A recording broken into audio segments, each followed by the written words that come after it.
Desha Bymers-Davis, and I am the founder of 100 Women Who Care Tucson, located here in Tucson, Arizona. And we are a giving chapter of about 280 members.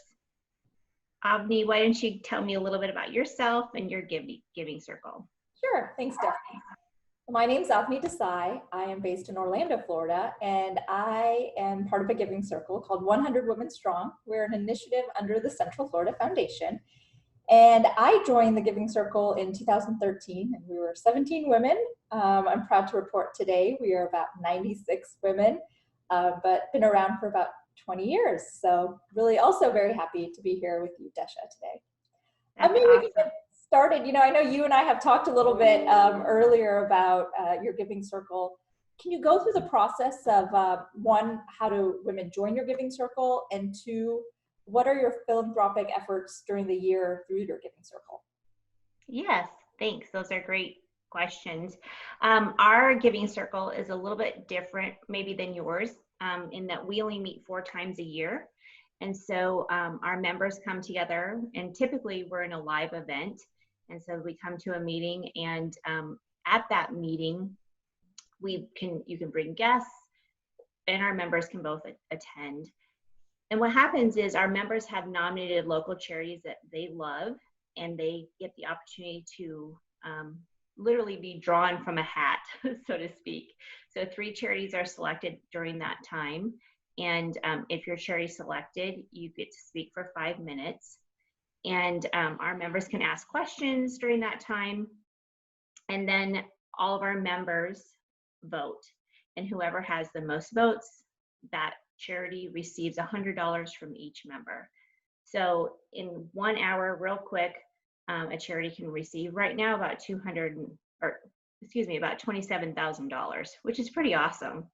And I think your second question was how can they join, and maybe might go along with how do they find out about us.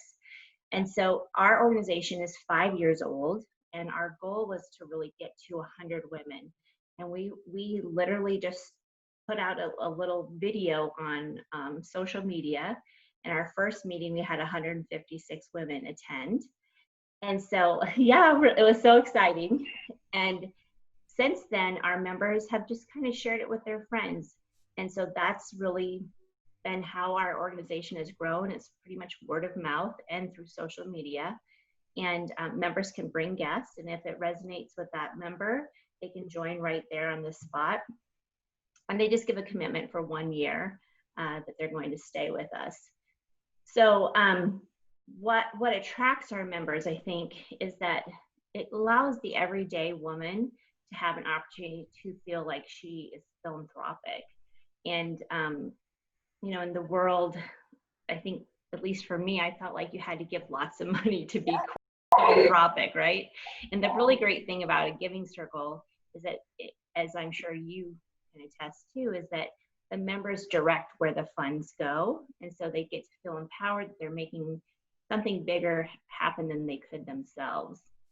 So is that in our giving circle, that happens every single quarter. Does that happen? Is that the same setup for you guys? So 100 Women Strong is a little bit different in the sense of, like I mentioned, we're part of the Central Florida Foundation, which is our community foundation here. And we were started kind of as an offshoot of the Central Florida Foundation with 2 missions in mind. 1, to help women and children in our community, and 2, to make women strategic philanthropists. So I'll start with the first one. So the women who join us have a passion around helping women and children in our community. So we focus only on grants that focus on women and children. So it could be anything related to mental health. It could be, you know, we've looked at 0 to 5, so literacy. We've also looked at domestic violence. We had a great grant called Pencil Boy, which was making sure that we get school supplies to areas that typically can't get school supplies. So really a gamut with prenatal care. We've kind of looked at all of that.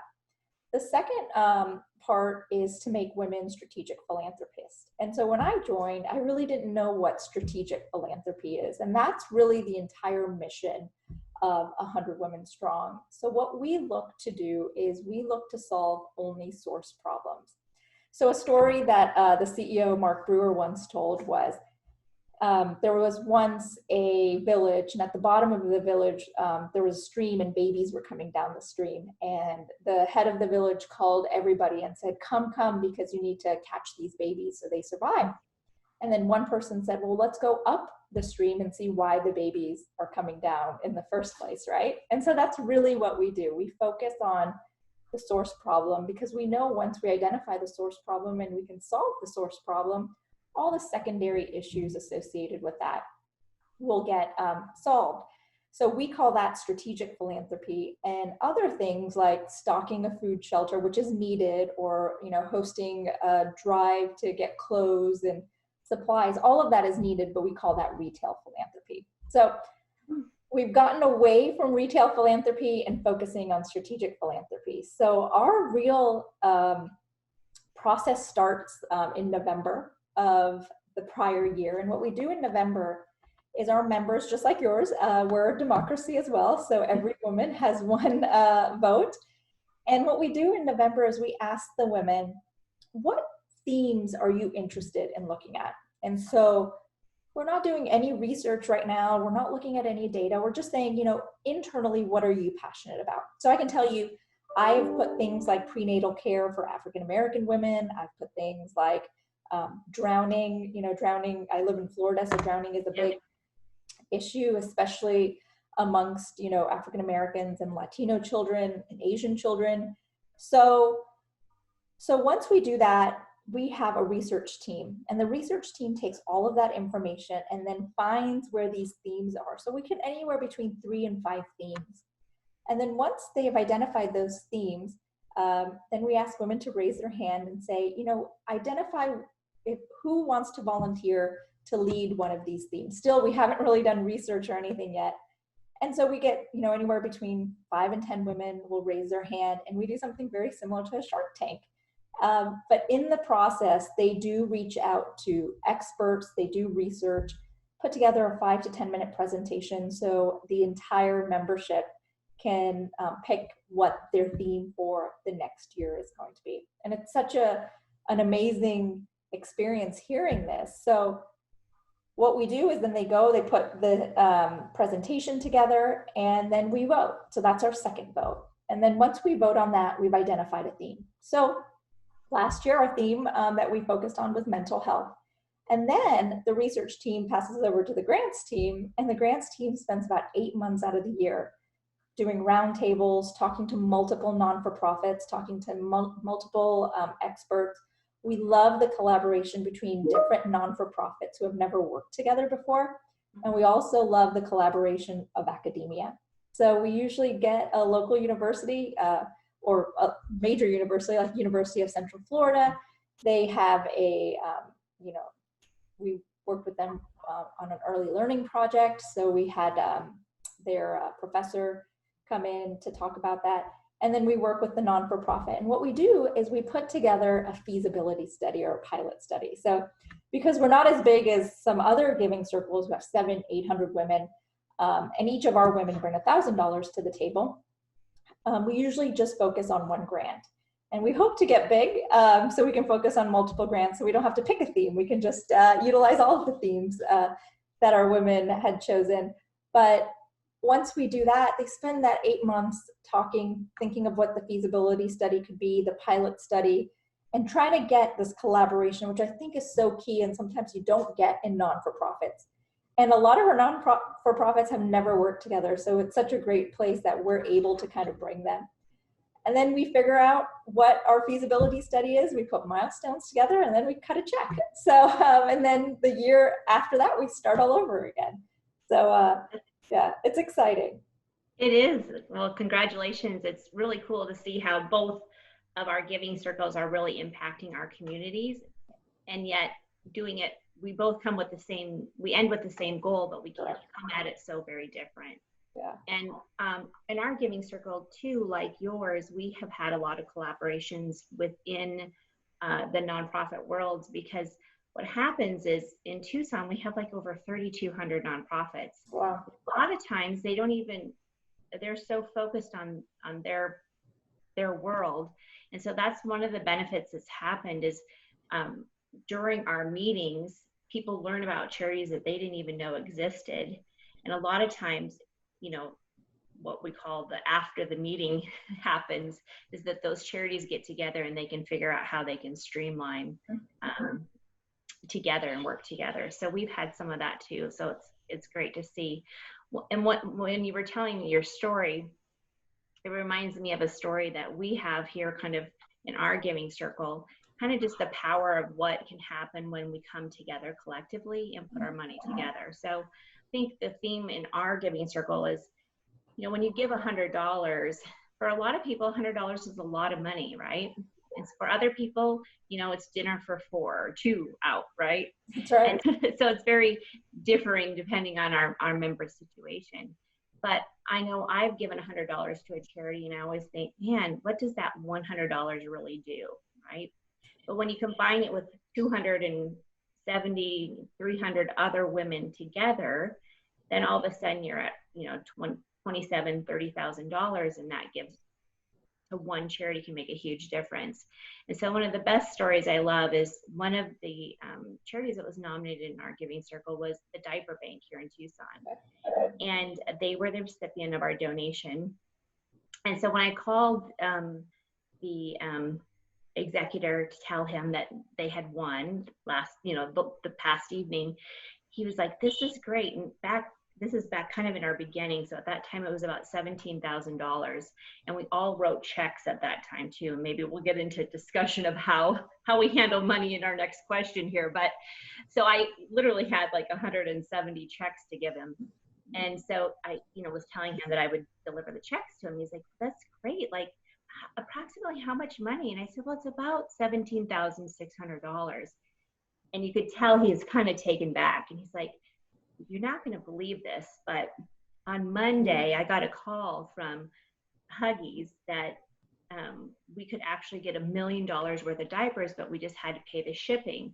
And we literally only had a 10-day period. And he said, and do you want to know how much the shipping was? I said, what? He said, $16,800. And he's like, it wasn't in our budget. We couldn't fundraise that quickly for it. And so we were basically about ready to say we had to pass on it.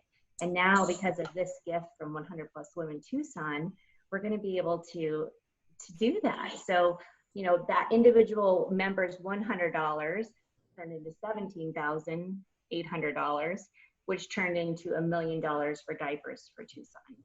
And that's the power that happens when we all work together and we work with nonprofits that have, you know, connections and synergies with organizations that they can multiply your $100 10 times over, basically. So when I'm talking about that memory, when we started off with each member writing a check, and that was proved to be kind of cumbersome. If you weren't at the meeting, you'd have to mail it in. We had members that their checks bounced. So now we've gone to an online credit card process. How do you guys handle that? Sure. So we do ask for the full amount. We have kind of gone back and forth about doing installments and so forth, but we do ask for the full amount, and women can join anytime. So we do take checks. A lot of people, because we are part of the Central Florida Foundation, many of our members have a family fund or a donor advised fund. So they have the ability of tapping into that fund to also pay. It's actually $1,100. And then we have almost about 20% of our women use their corporate matching to join as well. So we do get a check from their organization, and then we also get a check from them. But we are very lucky that we have the assistance of the Central Florida Foundation, who actually does all that for us, the invoicing on an annual basis, and also putting the funds in a short-term investment account. So in good times, we actually see some uptick and have more for our grant. And they're very conservative, so in bad times, we usually don't see a decrease. But it has been very, it is challenging. And, thinking about challenges, there are some we've noticed, especially since I've been here. We've kind of gone through several challenges. One being, we have a lot of women, as you said, $100 is a lot of money. And so $1,000 is a lot of money as well. So we have a lot of women who come to us and say, can we do a monthly installment? And for us, because we need to know the exact amount of the grant prior to going into what our feasibility study is, or even doing the research, it has been tough. And, it's hopefully something that, we focus on, because what I really want to see is I want to see a diversity in our giving circle. You and I are both in corporate America. And when I look at corporate America, the need of diversity on a corporate board, the need of diversity in management to make sure you have different perspectives of the consumer, that doesn't change in non-for-profit, right? Making sure that we're looking at multiple non-for-profits. Are we making sure that we're looking being culturally diverse? Are we, only, if you have the same type of woman in a giving circle every year, do you just focus on the same types of grants?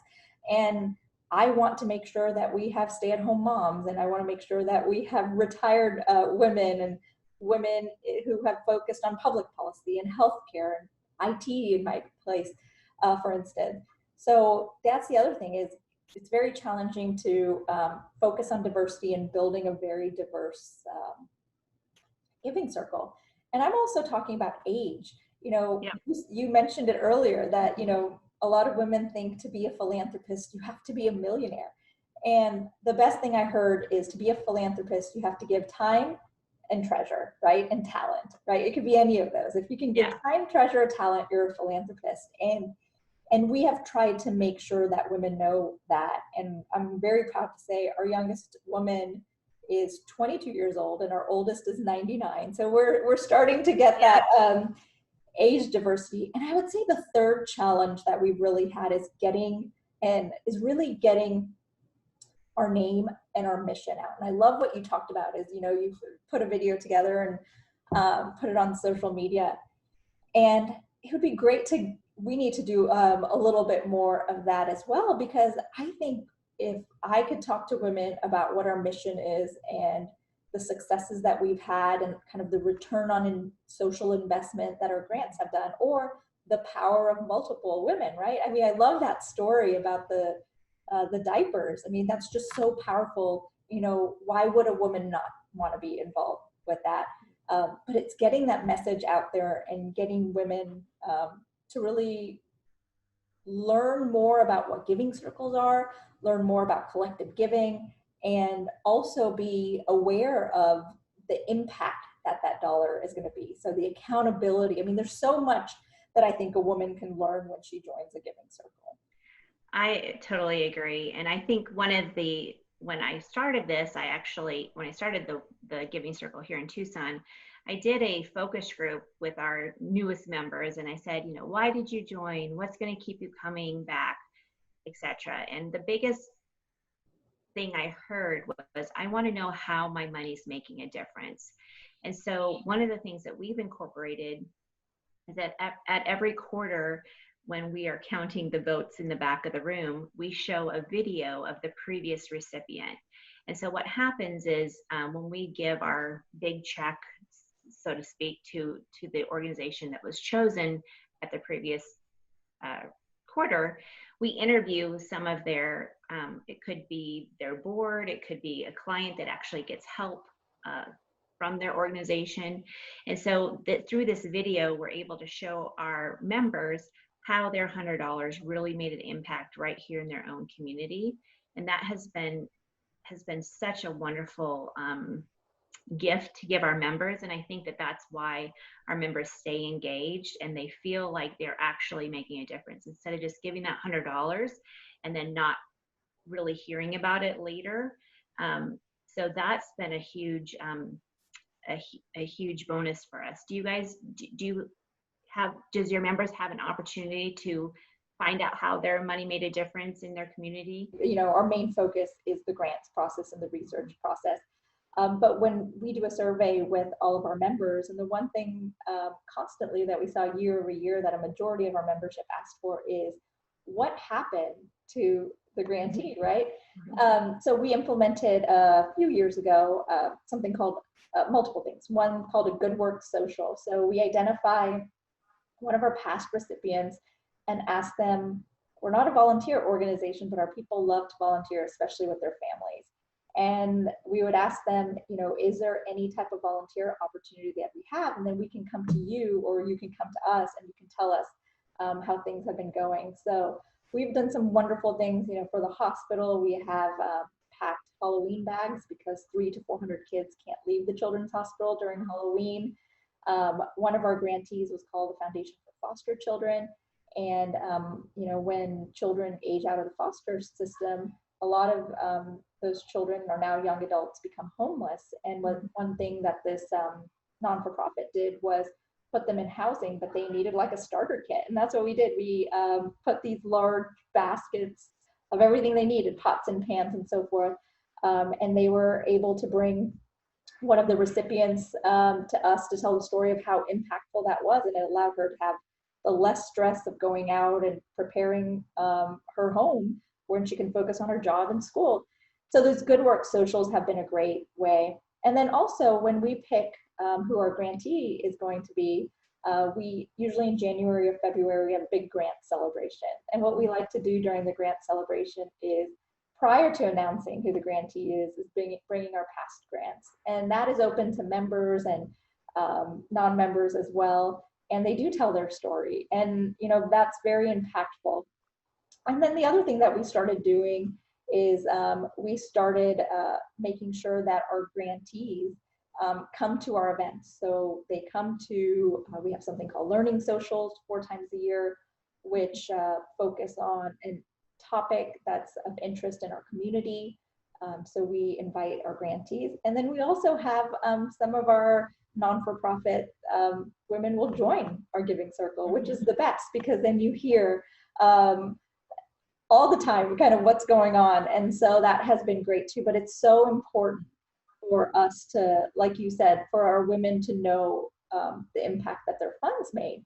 And then it's also important that we have a level of accountability with our non-for-profits as well. So we're not just cutting a check and saying, okay, well, good luck. During that year, we have check-ins, we have milestones that we make sure that need to be met. And then we also provide that information to our membership so they know. But yeah, I think that's so important, and it took us a while to figure that out, but I'm so glad we did, because now we have that engagement that you're talking about. Right. Yeah, the engagement is probably one of the most important parts of the giving circle, because through engagement comes new members, retains members, and so that engagement, to me, I think is if you can capture the correct engagement with that individual, you'll have them probably for a lifetime, and then they'll bring in additional people. Yeah. What would you say is your biggest obstacle, or maybe pain point in your giving circle? Because yours is probably going to be very different than mine, because it's because of the differences in our giving circles. Yeah. So I think the biggest pain point that we have had is probably growth, or probably the challenge has been growth. For us, because we don't fundraise and all that, it's the membership dues associated with the becoming a member is really what our grants are. It has been hard for us to, get more women to join. We've done a better job in the last 2 to 3 years, because we've been able to do things like social media, and we've been able to, one thing that I think is a best practice is we've been able to identify local women's groups like retailers, lawyers and so forth, and work with them and other women leadership groups, because every woman is interested in philanthropy. And I think it's very interesting that I heard that 2020 is going to be the first decade where the wealth is going to change hands between women and men. So women in this decade are going to actually hold more wealth than men have in the past. So So that's the other thing is, more women are going to want to get involved in philanthropy, and giving circles is a great way. But I would say challenge has really been growth for us. How about you? What has the challenge been for you? Our challenge definitely has come from growth because we grew so quickly, and our concept is supposed to be so simple, right? You come, the 1 hour meeting, 100 women, 1 hour, $100, and you make an impact of $10,000. That's the concept of 100 women, right? And we started off with 150, and we've grown to close to 300, and just making sure that everyone on our board, we all are full-time, employees or business owners. And so this is kind of our side hobby, thing. And so just putting systems in place so that it's efficient and effective. The growth of moving from checks to an online presence has been painful. And so, like you, we actually just partnered with the Women's Foundation here in Tucson. And we are so excited about that because we're going to be able to use their resources and their specialties. And they have a full-time staff of people that actually work in this industry, where we have engineers and lawyers and sales leaders. And so that has been our biggest pain point is, number one, putting the processes in place to handle just the sheer numbers, to make it efficient, effective, and very condensed in 1 hour time. So I think that if I could probably give advice to someone that was starting a new giving circle that's similar to our setup, is that if you're going to look for an online presence, is definitely reach out to those community foundations like you guys have and how we have, because I think that had we done that earlier, we would have been able to stabilize our membership, and then probably been able to grow even more. So our goal now is to get to 500 members, and I feel that we'll be able to do that because we have the resources and the infrastructure in place through the Women's Foundation. So hopefully in a year from now, you and I can reconvene, and I can say yes, that we can check off, and because that's been painful. And when you're starting something from scratch, you kind of you try something, and then you might have to readjust, pivot, and try something new. And so luckily our members have shown us a lot of grace, and have worked through those kinks with us. But I'm hopeful that we've finally figured it out with this new online giving platform that we actually can control versus using a third party. So we're really excited about that. I know you said some advice that you give. What are your last kind of words of wisdom for women who may be interested in joining Giving Circle and haven't yet? Kind of what are your final thoughts?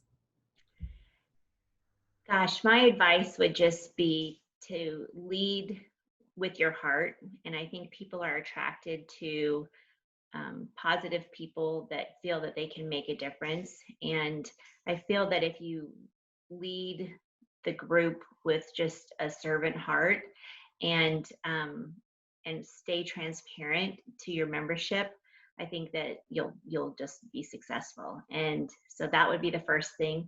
And the second thing I would say is just do it. Just step into it.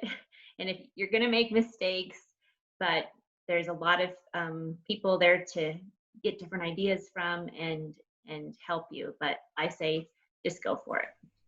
I like that. I'm going to echo that as well. And the other thing that I tell a lot of women is, it's such a community, a sisterhood. It's very hard. I talked about diversity, having women who are 25 to 99 and having stay-at-home moms to CEOs. And, but, the one thing that we all have in common is we have a passion for philanthropy, right? And that really brings us together. So regardless of if we're Democrat or Republican or believe in this or believe in that, that all kind of goes out the door, because when we sit down at that table or we get on Zoom like we are today, we have one mission in mind, and that's to help the women and children of our community.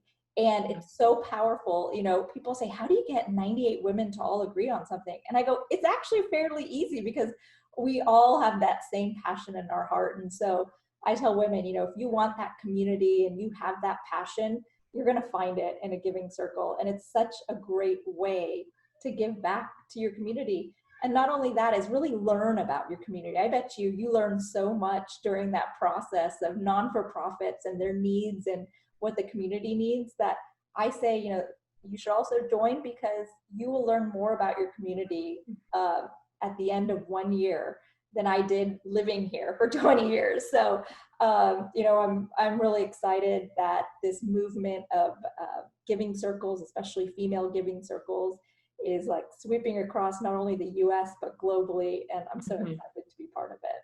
Yes, me too.